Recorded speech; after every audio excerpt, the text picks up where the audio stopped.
Hey everybody, welcome back. And this is not a Google Pixel or Galaxy smartphone. This is a 2022 Subaru WRX in World Rally Blue. And it's a very special car because, well, it's my car. And this is the first of many Christmas specials that I'm going to be doing on this channel where I review things that aren't really tech. So let's get right into it.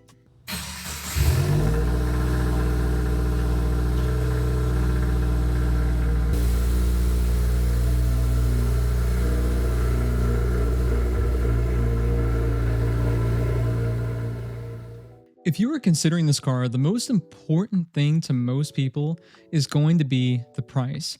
Now, your price range and priorities in vehicles might differ from my own, but let's break this down with some comparisons. I'm approaching this as somebody looking to purchase a used 2022 Subaru WRX and a brand new 2024 Subaru WRX. At the time of filming this video, the 2025 has not come out yet. Someone looking for a WRX is most likely looking for a safe, fun vehicle that is family-friendly, potentially all-wheel drive, some might not need this, and the option to configure it with a 6-speed manual, which is sadly going the way of the dinosaurs. With those priorities, here are some vehicles you may be cross-shopping with. The Volkswagen GTI and Golf R, the Mazda 3 all-wheel drive turbo, the Civic SI and Civic Type R, Hyundai Elantra N, and how could we forget the Toyota GR Corolla? To make this even easier, I went through a few reputable used car websites and gathered data. Here's my criteria for used vehicles. It's got to be a 2022 or earliest year available, less than 30,000 miles, and it's got to have a clean history, meaning no accidents and no salvage title. I will be discussing fuel economy later in this video, so I excluded it from this section. With that, I got a few of the lowest and highest prices available across the nation, and these are the results. The best value for a used vehicle is easily the Mazda 3 Turbo, but it only comes in automatic. So if you want a manual, the WRX is still your cheapest option. It's an incredible value for a 6-speed, all-wheel drive, 4-door fun car. Next car with all-wheel drive on this list is the Golf R, which is coming at an average of $40,000 that can also come with a 6-speed manual, but that's a price difference of almost $14,000. Now maybe you want to buy new. Well, I did the research on that as well. Using the same cars for the cross-shopping, here are my results. Note that if it says 2024, it is because they have not released their 2025 vehicle as of the recording date of this video. This is where the Civic SI really shines, coming in at an average of $34,000. This video is about the WRX, but it's impossible not to recognize just how much of a steal the SI is. Next we got the Mazda 3 Turbo, and then the WRX follows. Two things to note, the Civic SI has a manual, but it is front-wheel drive only, and the Mazda Turbo is all-wheel drive, but it comes with an automatic transmission. Tied with the WRX are the VW GTI and Hyundai Elantra N, but both of these vehicles come in front-wheel drive only. All-wheel drive and front-wheel drive do bring some additional cost differences, but for the purposes of someone looking for an all-wheel drive vehicle and a manual transmission option, the WRX is still a terrific value in 2024. The next vehicle that checks both of those boxes in this list is the GR Corolla, which also comes with a price tag that is $10,000 more expensive. I have heard of price increases for the 2025 WRX, but we'll have to see once it's released. And this little guy, Cusco, wants to eat really, really bad, so he didn't want to lay on the bed, but we'll keep going with the video. But can you buy a better value car than the WRX? Of course, and I'm sure many of you will have options down below for our viewers.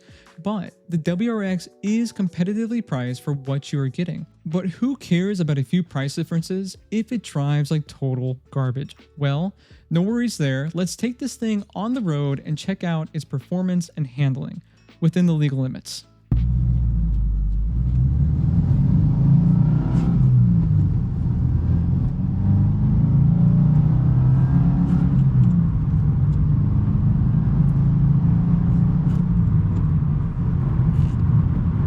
Let me start by saying that this vehicle is 100% stock. I haven't modified a single thing. Now, obviously, if you're like a Civic Type R driver or Audi S4 driver switching to a WRX, you might be more critical on it than I am, but it's also a whole different price range. So with that said, the performance manual cars I have personally driven are the Ford Focus RS, Focus ST, Fiesta ST, Volkswagen GTI, Hyundai Veloster N, multiple generations of the WRX and STI, and multiple generations of the Mazda Miata.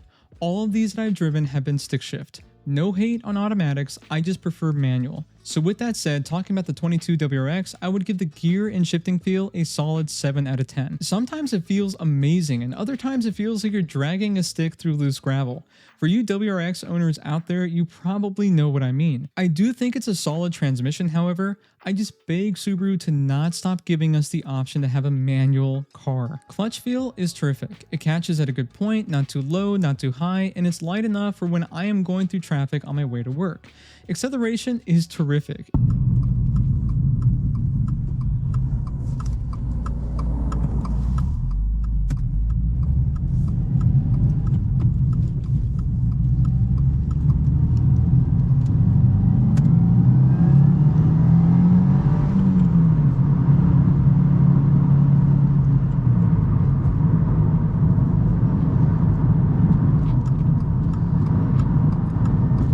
It is much more linear than prior generations that had more of a turbo buildup that would feel more torquey but unpredictable, almost like a rubber band effect. One thing I absolutely hate though is the red line at basically 6k RPM. This is way too early.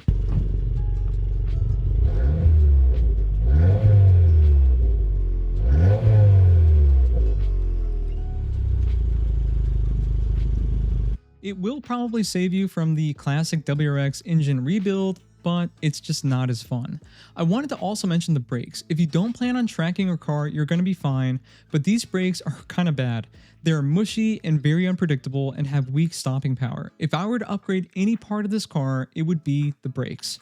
Another thing I'm not a fan of is the steering. It's not a deal breaker for me, and a matter of fact, it is much nicer for the daily commute, but it has no feeling. You can't feel the road. This is due to Subaru using electronic assisted steering instead of the hydraulic steering in prior generations. To be fair though, this did not change on the 2022, it changed back on the 15, except for the STI, which continued to use a hydraulic steering, but I still wanted to mention it. Other than that, this thing is to me the perfect balance between daily commuter and fun weekend warrior. You get great acceleration, terrific handling, and Subaru's best-in-class all-wheel drive system, and you get it all with a better than average 6-speed manual transmission. I plan on keeping this car for a long time, so it fits exactly what I wanted it for, and I'm not ready to give up my manual transmission just yet. Now, going into the interior and the overall tech, this is going to be a short section because it's pretty much average. The biggest thing you get is this gigantic touchscreen that is not good or absolute garbage. It's just kind of meh. It gives me what I need for Apple CarPlay or Android Auto, and that's really all I use it for. There isn't much you can really do with it. I've never been a fan of the tablet looking thing in the center of my dash, but I guess that's the future. I will say that it does beat the base model that has this thing looking like a Nintendo DS, which is one reason why I chose the premium trim. Now speaking of the sound quality, I did not opt for the Harman Kardon speakers upgrade because it was paired only with a sunroof, and I didn't want one. Even then, I heard they were basically average, which means the speakers in my car are a solid 4 out of 10. Music was not on my priority list, however. I just wanted a fun car, so if speaker quality is your thing, plan on just adding your own aftermarket system. It's going to be a better value and quality over the Harman Kardon option.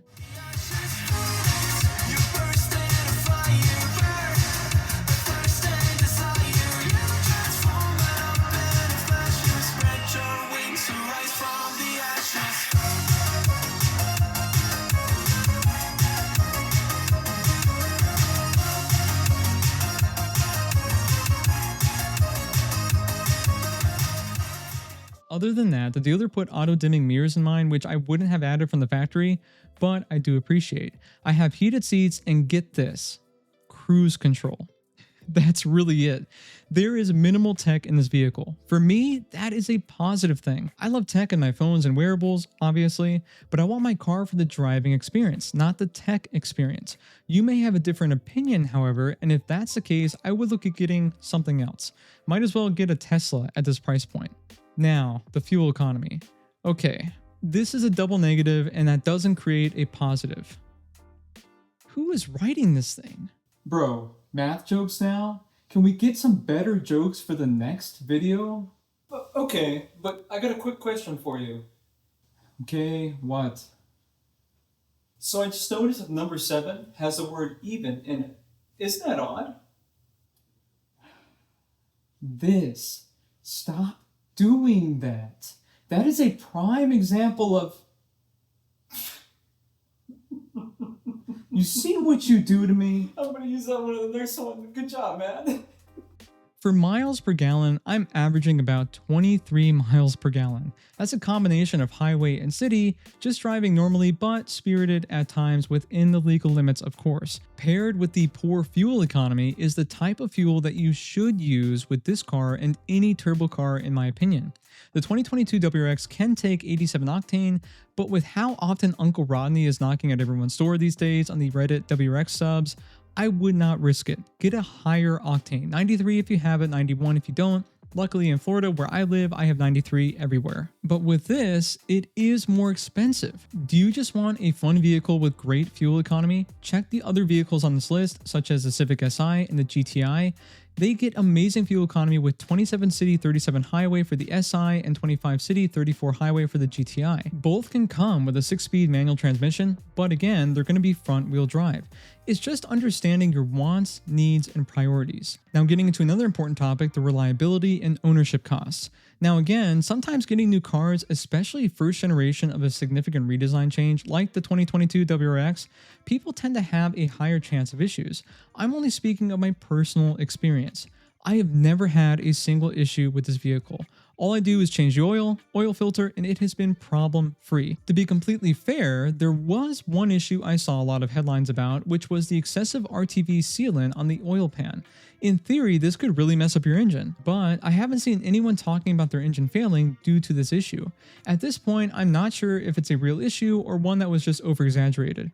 For me personally, I have not had any issues with this, nor am I concerned about it. I'll probably make an update to this video maybe like a year from now, because I do plan on driving this until it becomes too expensive to repair.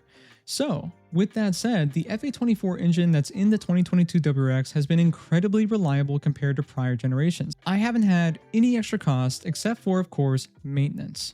One thing you should consider is that because this is all-wheel drive, you're going to need to replace all tires at the same time.